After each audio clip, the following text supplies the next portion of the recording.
Nah, kakak nol ya. Assalamualaikum warahmatullahi wabarakatuh. Bagaimana kabarnya anak-anak?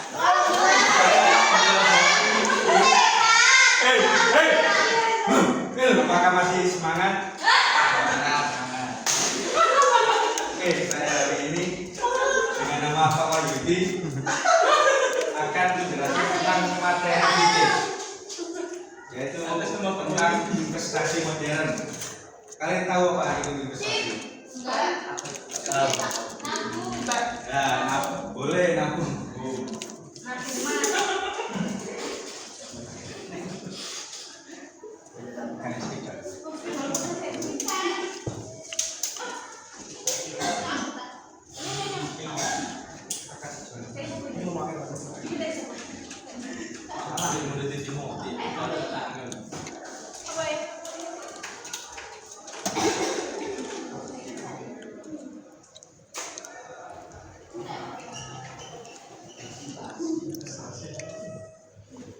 Apa investasi? Investasi itu menggandakan uang. Investasi adalah penanaman modal berupa aset atau uang di suatu bisnis dan dikelola orang lain. Itu adalah investasi. Bagaimana pandangan hukum fikih dalam investasi? Yang pertama adalah mubah, diperbolehkan. Mungkin dalam fikih itu investasi tidak ada bahasanya di kitab-kitab klasik, tapi secara substansi atau konsep investasi ini masuk bab muamalah. Itu bab sirka.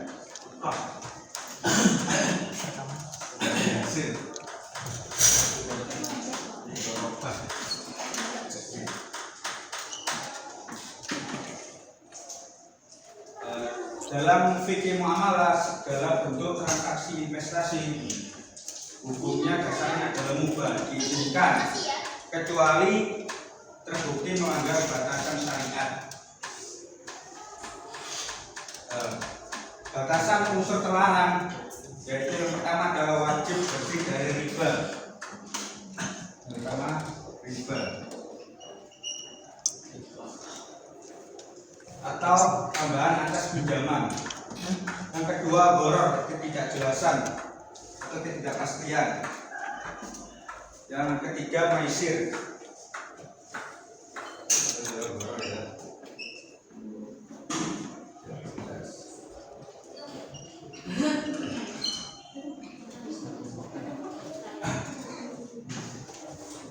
Ya maisir. Maisir itu judi. Terindikasi judi. Yang keempat yaitu burung, unsur eksploitasi merugikan, yaitu merugikan pihak sebelah dulu.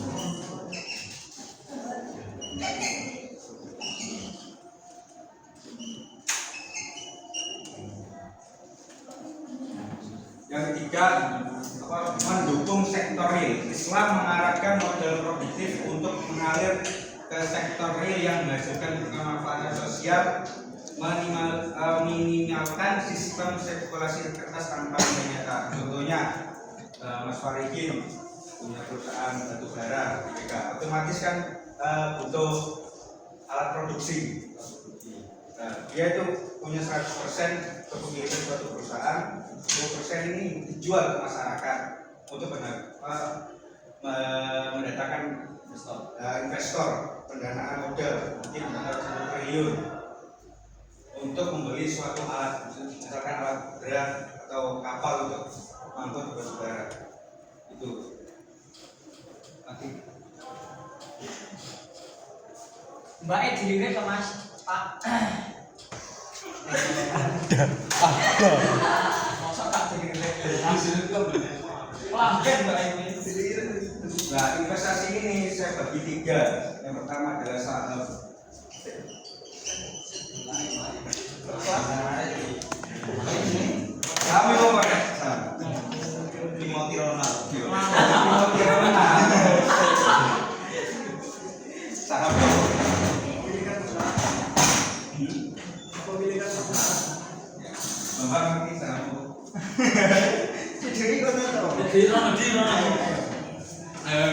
Bisa dibaca nggak? Saham adalah kita memiliki suatu bukti kepemilikan saham atas porsi modal suatu perusahaan berdasar. Contoh saya investasi kepada Mas Warifin dari batubara, otomatis saya memiliki perusahaan Mas Warifin, walaupun saya tidak pernah membangun perusahaan Mas Warifin. Batubara itu satu saham.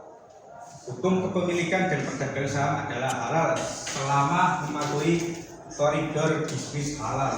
Misalkan contoh saya investasi, contoh 2 merek Mas Apa, investasi ke perusahaan minuman keras.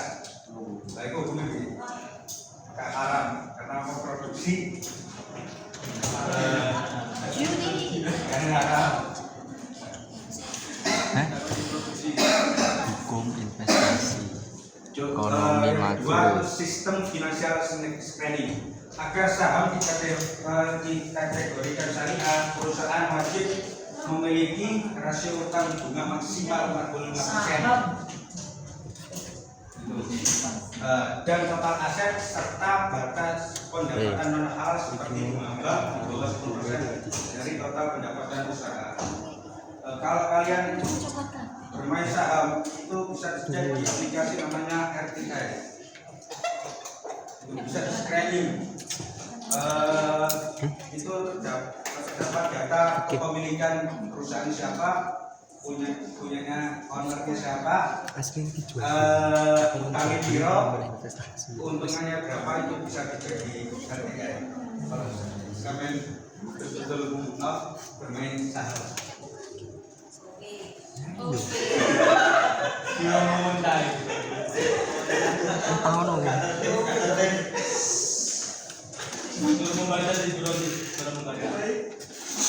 Mekanisme transaksi saham terlarang yang tidak dibolehkan dalam fikih yaitu margin trading, fasilitas pinjaman modal berbunga tinggi dari broker itu kayak bank untuk membeli saham secara berlebihan. Yang kedua, short selling, menjual transaksi menjual efek yang belum dimiliki secara fisik oleh penjual, melanggar larangan menjual barang sebelum serah terima. Ketiga, insider trading atau cornering, mengandung burung, menulis informasi internal penimbunan saham untuk menjaga pasar serta bergaya soliter secara sepihak.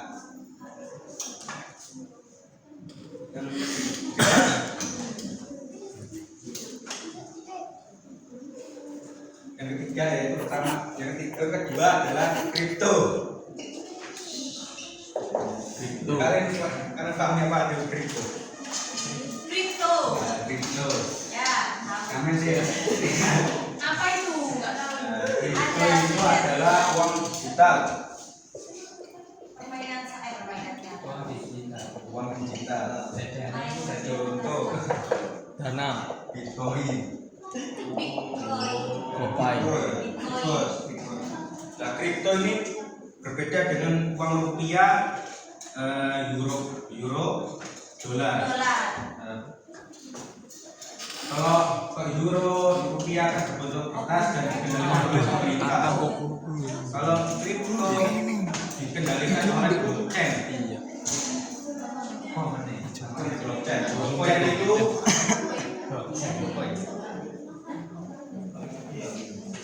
dinamakan aset digital. Lanskap aset digital berkembang pesat pada masa syariah. Model yang ini menyoroti kontradiksi tajam antara adopsi teknologi blockchain. Teknologi blockchain itu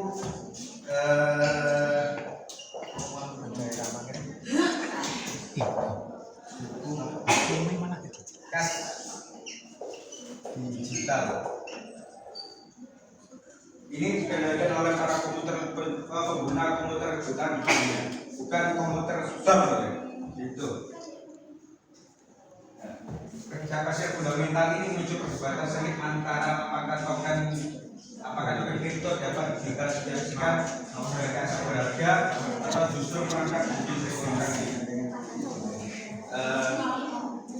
Bagaimana pandangan MUI MUI, teman-teman. Tidak tahu. Tahun 2022 MUI itu sempat melarang perdagangan kripto karena haram, karena tidak kejelasan. Ternyata di bulan Maret kemarin MUI sama Muhammadiyah, tapi bukan loh, oh nggak ngerti saya itu. Muhammadiyah itu memperbolehkan bahwa kripto itu boleh sebagai investasi. Kalau NU nggak ngerti, yang belum mengeluarkan fatwa. Kripto syariah. Ya, itu saja. Lagi lihat mau ngumpet dulu. Memperbolehkan, tapi dengan syarat sebagai investasi. Sebagai investasi ini.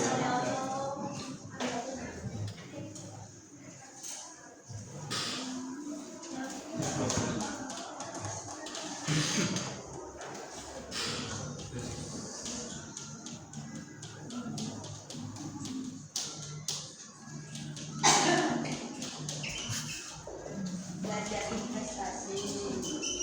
Betul. Oke.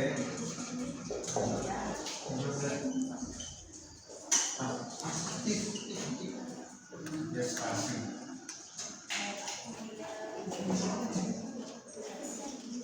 Kalau menurut pandangan Majelis Ulama Indonesia dan Muhammadiyah, bahwa kripto boleh sebagai aset investasi. Yang kedua, dilarang sebagai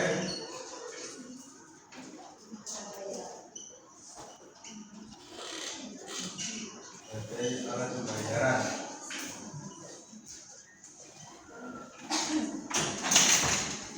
Mungkin kalau di Timur Tengah itu sudah disahkan oleh pemerintah sebagai alat bayar karena uang digital sebagai komoditas halal.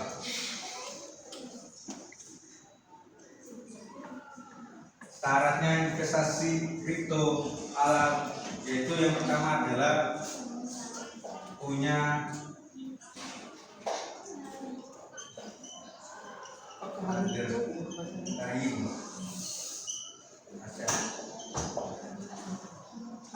ini asetnya adalah produksi.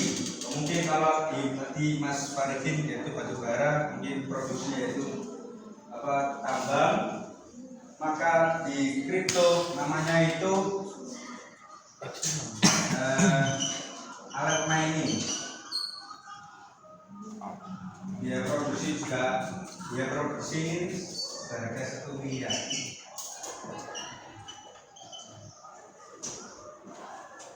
Harus punya underlying aset wajib, dengan aset dasar yang real seperti emas, komoditas nyata atau posisi tradisional yang sah secara hukum muamalah.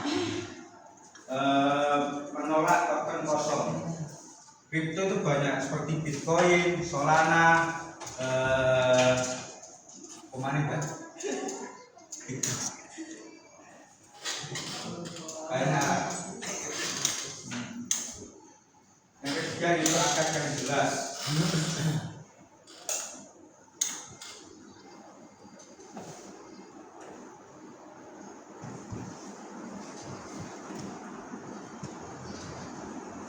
Mungkin pertanyaan.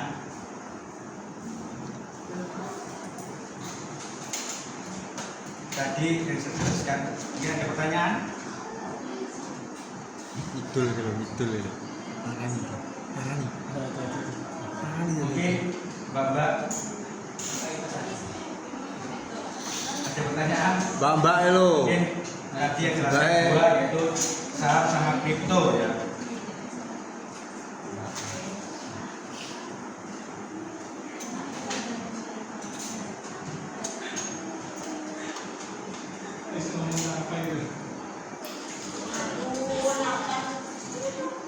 Duro lo. Parani. Kripto syariah itu Kripto syariah. Inilah investasi berapa awalnya. Tergantung punya 100.000 boleh, kalau 100.000 boleh, 2 miliar boleh.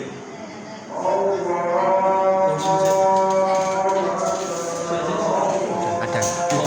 Lumpuh. Adan.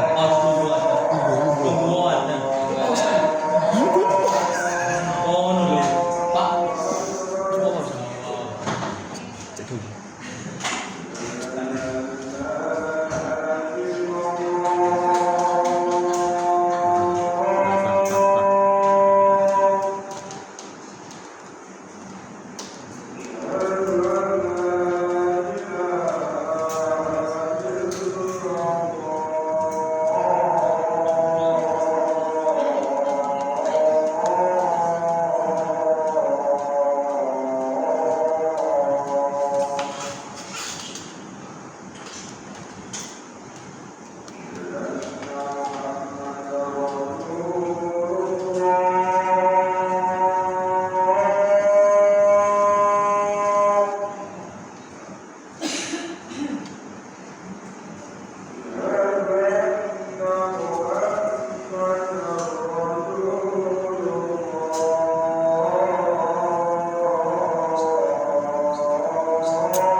Lagi Saya Pak mau bilang Pak.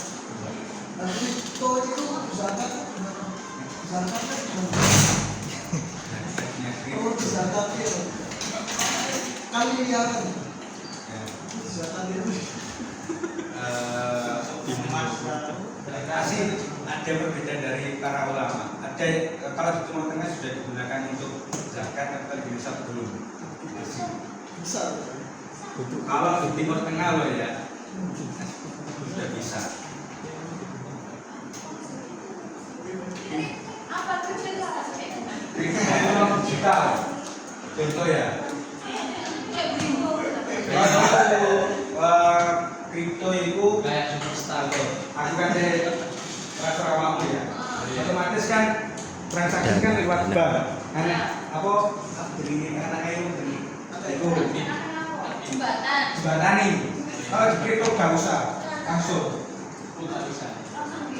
langsung ada perantara lewat teknologi lewat teknologi blockchain mau blockchain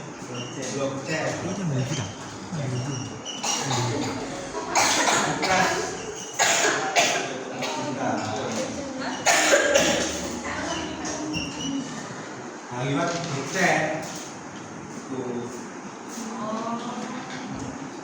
Bukan polimarket, bukan website polimarket. siapa Oke, insyaallah. tadi penjelasan saya tentang skema amalan tentang investasi. Mungkin disclaimer ya, investasi itu bukan untuk menambah kekayaan, cuma untuk menjaga nilai mata uang kita. Karena setiap tahun itu kena inflasi 5% per tahun. Contoh ya, Mas Dimas punya uang 1 miliar dari tahun ini. Belum tentu Mas Dimas itu tahun depan tuh uangnya 1 miliar. Dia kan dapat uangnya 1 miliar. Tapi nilai mata uang itu bisa berkurang, mungkin 975 juta. Jadi kemudiannya sedikit sombong, ada sombong.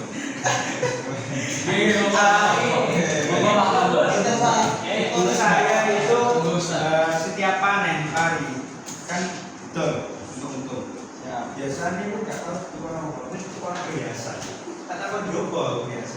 Maaf ya. Yang ini sering ke investasi lagi.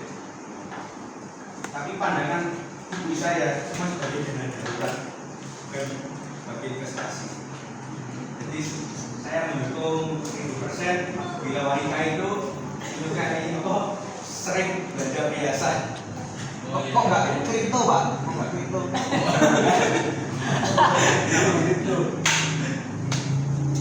Ya, mungkin tadi Pertanyaannya Mas Farikin. Kenapa mama jenengan kok gak beli kripto? Kok beli emas? Mama. mas saya. Ya mas saya kan masih jadul, mas nggak ngerti blockchain atau kripto gak ngerti mas. Ya. Mama. Ya.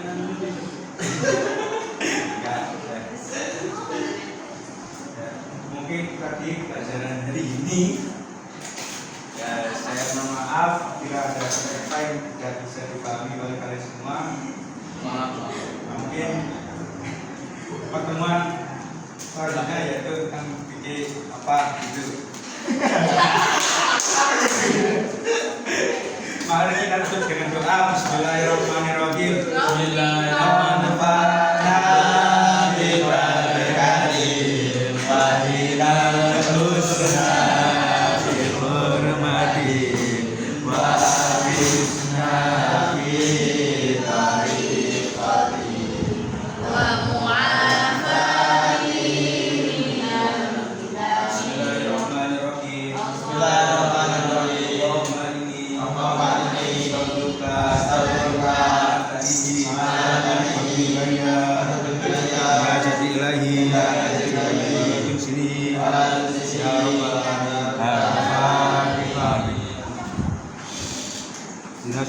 Wassalamualaikum warahmatullahi wabarakatuh.